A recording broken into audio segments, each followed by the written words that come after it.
ehitana karapala vishayana bhai, swargava swalpana antadukadai. Ehitam. This body, he's saying, Tulsidas is saying, was not meant for sensuous enjoyment. As human beings, we have certain needs and wants. There's certain limits to that. Observe them by the limits as given in our scriptural teachings. So he says, this body was not meant for sensuous enjoyment.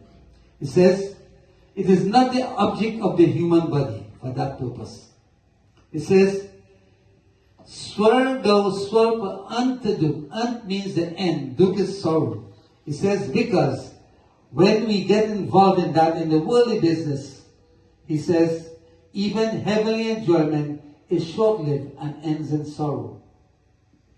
So if you aspire for heaven, it is only so much.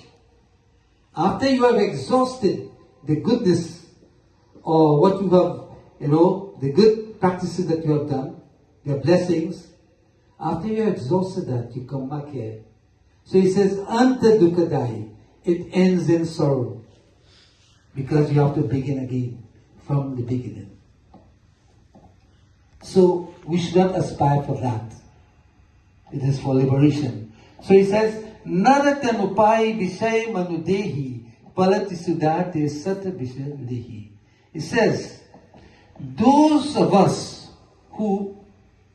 people who got the human system and who gave themselves to sensual enjoyment, he says, what we have done, we have given up the nectar that was given to us in exchange for poison.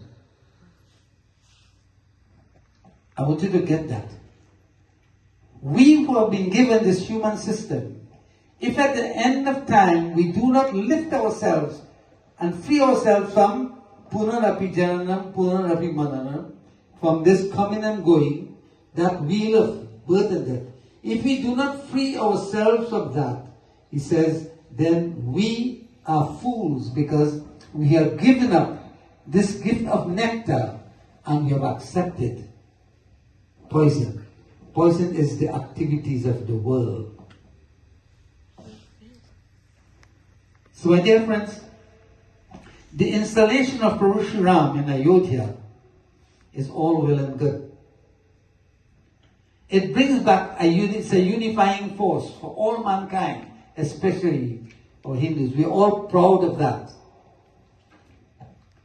But there must be another installation, and that is the installation of Shri Ram within ourselves, in the lotus of our heart. When we install him, it means we are living by the principles that he lived.